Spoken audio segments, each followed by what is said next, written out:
She told me love shouldn't feel predictable and wanted excitement elsewhere. I smiled, said fair enough, and focused on building my own future. When she came back looking for familiar comfort, I was already living a life she no longer fit into.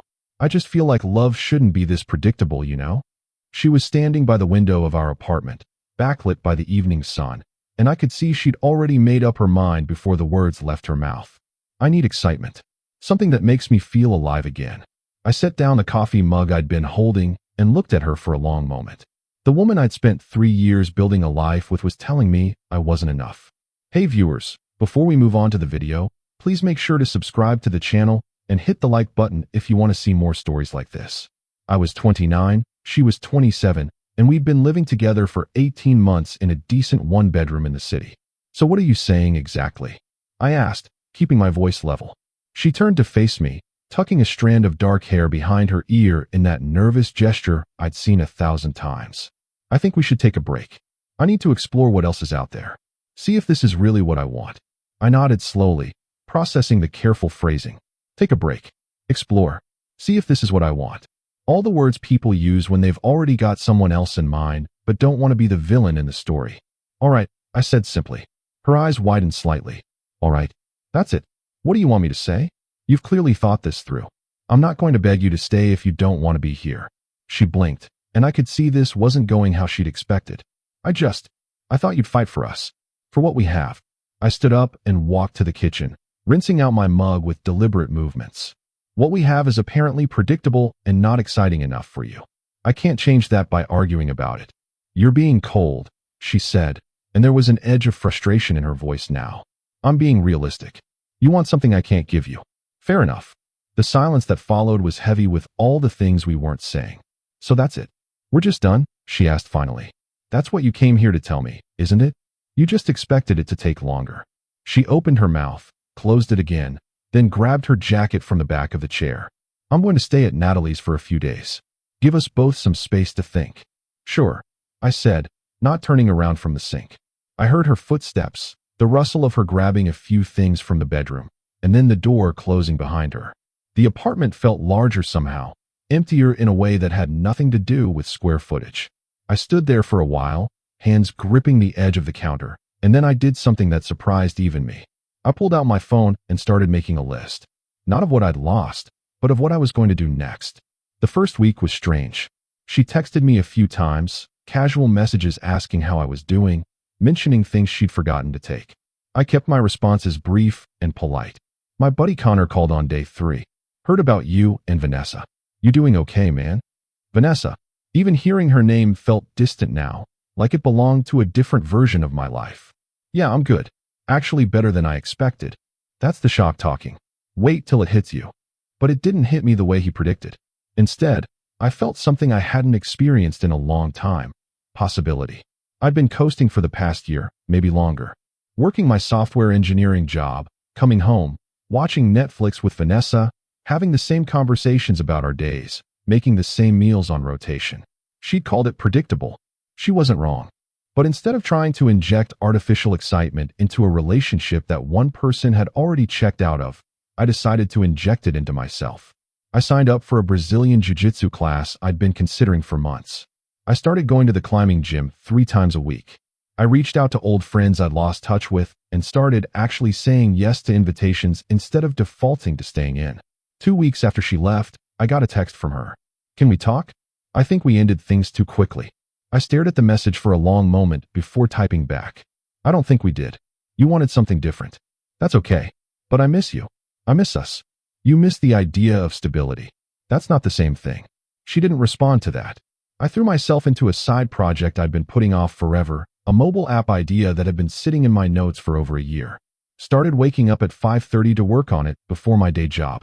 The code came easier than it had in years, probably because I was doing it for myself, not because it was assigned or expected.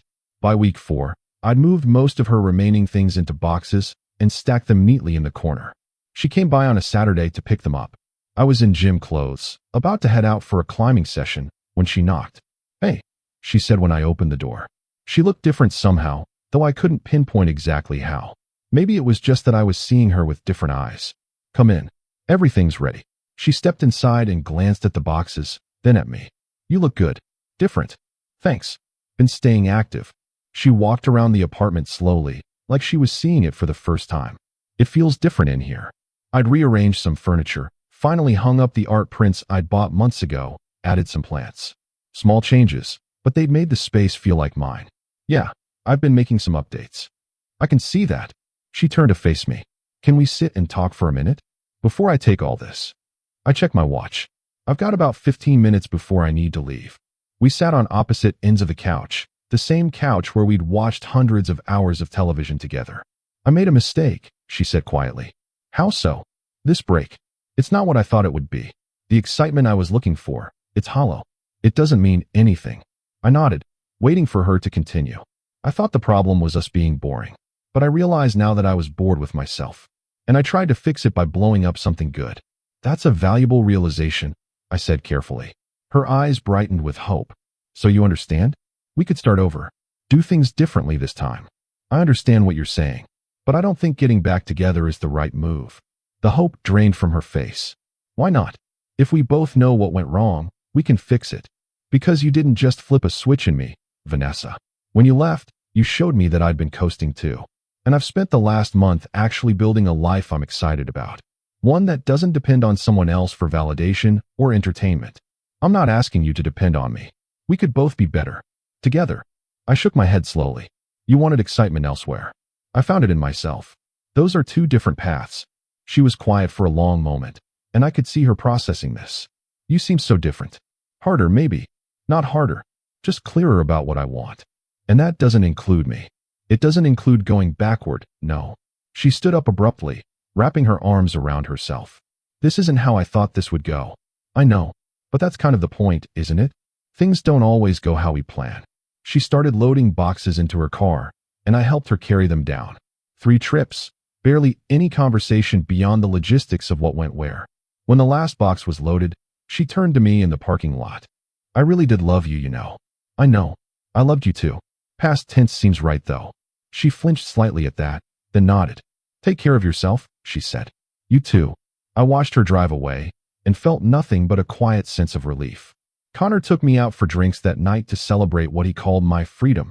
You're handling this way better than I expected, he said, sliding a beer across the bar to me.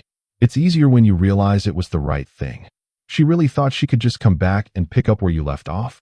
She thought I'd be waiting around, broken and desperate. Instead, I'd moved on. He clenched his glass against mine. Here's to moving on. The app I'd been building started taking real shape. I brought in a designer friend, Trevor, who'd been looking for a project to add to his portfolio. We'd meet at coffee shops on weekends, mapping out user flows and debating color schemes. This could actually be something, Trevor said one Sunday, scrolling through the wireframes on his laptop. That's the goal. No, I mean it could be something, like actually viable. Have you thought about pitching it to investors? I hadn't, not seriously, but the seed was planted. My jiu-jitsu instructor, a quiet Brazilian guy named Carlos, pulled me aside after class one evening. You've been training hard. You thinking about competing? I haven't really considered it. You should. You've got good instincts. And the cardio to back it up. I signed up for a local tournament the following month, mostly just to see if I could do it. The training intensified. Early morning runs, evening drilling sessions, watching footage of competitors online. It gave me a goal that had nothing to do with anyone else's expectations. Just me against myself, trying to be better than I was yesterday. 3 months after Vanessa moved out, I got a promotion at work. The timing was almost too perfect, but it wasn't luck. I'd been putting in extra effort, taking on projects other people avoided, staying late to help junior developers debug their code. My manager called me into her office on a Friday afternoon. We're expanding the team, and we want you to lead it. Senior engineer position, 15% raise, and you'd have direct reports. I'd been a solid mid-level engineer for 2 years, comfortable but unchallenged. I'm in, I said without hesitation. Don't you want to think about it? It's more responsibility. I've been ready for more responsibility. I just wasn't pursuing it. She smiled. I've noticed the change in you these past few months. Whatever you're doing, keep doing it. That weekend, I moved into a new apartment. Not because I had to, I could have stayed in the old place, but because I wanted a clean slate. 1 bedroom in a newer building, floor-to-ceiling windows, a view of the city skyline. It cost more than the old place, but the promotion covered it, and it felt like a statement to myself about the direction I was heading. I hosted a small housewarming party, just Connor, Trevor, and a few people from my climbing gym. Simple food, good music, people who actually knew the current version of me. "This place is sick," Connor said, standing by the window with a beer. "Vanessa would lose her mind if she saw this." "Probably, but that's not why I got it." "I know, man. That's what makes it perfect." The jiu-jitsu tournament came faster than I expected. I won my first match, lost my second, won my third, and took bronze in my division. Standing on the podium with a medal around my neck, I felt something I hadn't felt in years, pure, uncomplicated pride in myself. Not for impressing someone else or meeting someone else's standards, just for showing up and doing the thing I'd set out to do. Carlos clapped me on the shoulder afterward. "Bronze is good for first tournament. Next time, gold." "Next time, gold," I agreed. For months in, Vanessa started showing up in my social media again. Not directly, but through mutual friends' posts. Pictures at bars, hiking trails, always with the same guy in the background. Tall, athletic looking, the kind of excitement she'd probably been chasing. I felt nothing looking at those photos. No jealousy, no vindication, just mild curiosity about a person I used to know. Connor noticed me scrolling one evening when we were grabbing dinner. "You checking up on her?" "Just saw a post. Looks like she found what she was looking for." "You bothered?" "Not even a little bit." He studied my face for a moment, then nodded. "You really aren't." "That's wild, man. Most people would be at least a little bitter." "Can't be bitter about someone else's choices when I'm happy with mine." Trevor and I launched a beta version of the app in month 5. Nothing huge, just a small release to a test group of about 50 people. The feedback was overwhelmingly positive. People actually wanted to use it, found it intuitive, asked when the full version would be ready. We started talking seriously about next steps. "We could bootstrap this," Trevor said over coffee one morning. "Keep it small, maintain control. Or we could bring in investment, scale faster, take some real risks." "You want to take risks?" I thought about it. The old me would have chosen the safe path, the predictable path. "Yeah, I think I do." We started pitching to small angel investors, refining our deck, learning the language of startups. Most said no, but a few said maybe, and one said yes. $50,000 for 15% equity. It wasn't life-changing money, but it was validation that this thing we'd built had real potential. The climbing gym became my second home. I'd progressed from barely making it up the beginner walls to tackling advanced routes that required real problem-solving and strength. There was a regular crew that climbed most weeknights, and I'd become part of that crew without really trying. Just showed up consistently, helped people spot solutions to tricky problems, pushed myself to try routes that scared me. One of the regulars, a woman named Alexis who worked in marketing, started chatting with me more between climbs. "You're here almost as much as I am," she said one evening, chalking her hands. "It's my therapy." "Mine too. Cheaper than actual therapy, and you get a workout." We started climbing together sometimes, challenging each other on routes, grabbing food after sessions. It was easy and uncomplicated, built on shared interest rather than neediness or expectation. I wasn't looking for anything, and I got the sense she wasn't either. We were just two people who enjoyed each other's company. Month 6 hit like a milestone I hadn't been consciously tracking. Half a year since Vanessa had stood by that window and told me love shouldn't feel predictable. I was sitting in my apartment on a Saturday morning, drinking coffee and reviewing code for the app when my phone buzzed. Unknown number. "Hey, it's me, Vanessa. I know it's been a while. Can we meet up? I really need to talk to you." I stared at the message for a long moment. The old me might have felt a flutter of something, anxiety, curiosity, maybe even hope. The current me just felt mildly inconvenienced. I typed back, "I'm pretty busy these days. What's this about?" 3 dots appeared, disappeared, appeared again. I made a huge mistake. With everything. I need to explain in person. Please. Just coffee. I sighed and glanced at my calendar. Part of me wanted to just ignore it, but another part, the part that believed in clean endings, figured one conversation wouldn't hurt. Tuesday at 3 p.m. The coffee place on 5th and Market. I have a meeting at 4:30, so it'll have to be quick. Thank you. I'll be there. Tuesday came, and I showed up 5 minutes late deliberately. She was already sitting at a corner table, looking nervous, scrolling through her phone. She'd cut her hair shorter, and she was wearing makeup in a way she used to say was too much effort for daily life. "Hey," I said, sitting down across from her. "Hi. Thanks for coming." She smiled, but it didn't reach her eyes. You look really good. Like, really good. Thanks. Training a lot these days. I'd ordered my coffee on the way in, and I took a sip while she gathered her thoughts. So, I don't really know where to start, she began. Usually the beginning works. She laughed nervously. Right. Okay. So, after we split up, I started seeing this guy. Marcus. He was exciting and spontaneous and all the things I thought I wanted. I nodded, not offering anything. And at first it was great. We'd do these random road trips, go to concerts on weeknights, just really live in the moment, you know? Sounds exciting. It was. Until it wasn't. She wrapped her hands around her coffee cup. Turns out spontaneous and exciting can also mean unreliable and immature. He couldn't hold down a job. He'd make plans and cancel last minute. He was just chaotic. That's rough. We broke up about 6 weeks ago, and I've been doing a lot of thinking since then. She looked up at me with those familiar eyes. About us. About what we had. About how I threw away something real for something flashy. I glanced at my watch. Vanessa, I appreciate you telling me this, but I'm not sure what you want from me. I want another chance. I want to try again, with everything I've learned. I know what I lost now. I know what actually matters. The desperation in her voice was palpable, and I almost felt sorry for her. Almost. I understand what you're saying, but I'm not interested in going backward. It wouldn't be backward. We'd both be different people, bringing new perspectives. You'd be different. I'm already different. And the life I've built doesn't have space for what you're proposing. Her face fell. You're seeing someone. I'm focused on myself. My career, my health, my projects. I'm building something that doesn't depend on someone else to feel fulfilling. I could be part of that. Support you. Be your partner in it. I shook my head slowly. You had that chance. You chose to walk away from it because it felt predictable. I'm not going to be your safety net now that exciting didn't work out. That's not fair. Actually, it's completely fair. You wanted to explore. You explored. Now you're facing the consequences of that choice. Tears started forming in her eyes. So you're just done? After 3 years together, you're just going to shut the door like I meant nothing? You meant something. Past tense. But people don't get to walk away and then waltz back in when the grass isn't greener. That's not how this works.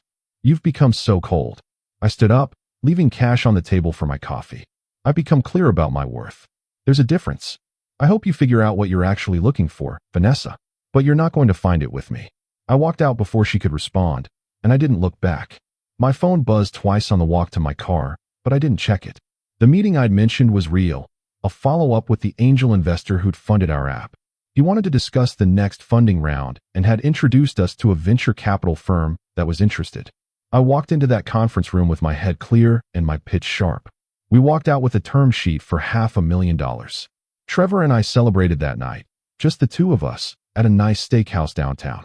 This is actually happening, he said, still looking slightly dazed. This is actually happening, I confirmed. You know what's crazy? 6 months ago, you were in a relationship that was going nowhere, coasting at your job, and basically just existing. The next few months blurred together in the best possible way. Work was challenging but rewarding in my new leadership position. The app development consumed my evenings and weekends, but in a way that felt energizing rather than draining. I competed in another jiu-jitsu tournament and took silver. Started bouldering harder routes at the gym. Went on a week-long hiking trip with Connor through the Rockies. Alexis and I started dating casually, no pressure or expectations, just enjoying each other's company. She had her own career, her own friends, her own full life. We enhanced each other's worlds without depending on each other to create them. It was the opposite of predictable. It was evolving, dynamic, built on mutual respect and genuine interest. 10 months after Vanessa left, I ran into her at a mutual friend's birthday party. I'd almost skipped it, but Connor had convinced me to show up for at least an hour. She was there with a different guy this time, someone who looked investment banker polished. We made eye contact across the room, and I gave her a polite nod. She excused herself from her conversation and walked over. Hi, she said quietly. Hey, how've you been? Good. Better. You. Really good, actually. There was an awkward pause, the kind that happens between people who used to know everything about each other and now know nothing. I heard about your app. That it's doing well. News traveled fast in our social circle apparently. Yeah, we just closed a series of funding round. It's been a wild ride. That's amazing. I'm happy for you. She seemed genuine, and some of the well, your truth is resonating. We've gotten 300 new signups since your talk went live.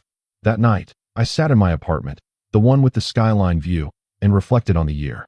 I'd gone from heartbroken to healed to thriving, from passive to active, from coasting to climbing, from waiting to building.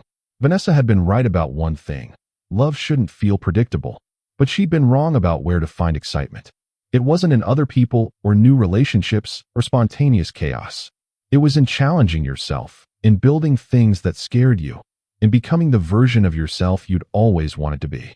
My phone buzzed with a text from Alexis. "Still up? Want to grab late-night tacos and hear about your day?" I smiled and typed back immediately. "Always. Meet you in 20. I grabbed my jacket and keys, catching my reflection in the hallway mirror on the way out. The guy looking back at me was lean from training, confident from achievement, and genuinely happy in a way that didn't depend on anyone else's validation. Vanessa had wanted excitement elsewhere. I'd found it in myself. And when she'd come back looking for familiar comfort, for the safety net she'd abandoned, I'd been too busy living a life she no longer fit into. Not because I was bitter or trying to prove something, but because I'd genuinely moved forward. She'd become a catalyst for change, nothing more. The story of us was over, but the story of me was just getting started. I locked the apartment door behind me and headed out into the city night, ready for whatever came next. Not because I had all the answers or because everything was perfect, but because I'd learned the most important lesson of all. The only person responsible for making my life exciting was me. And I'd spent the last year doing exactly that,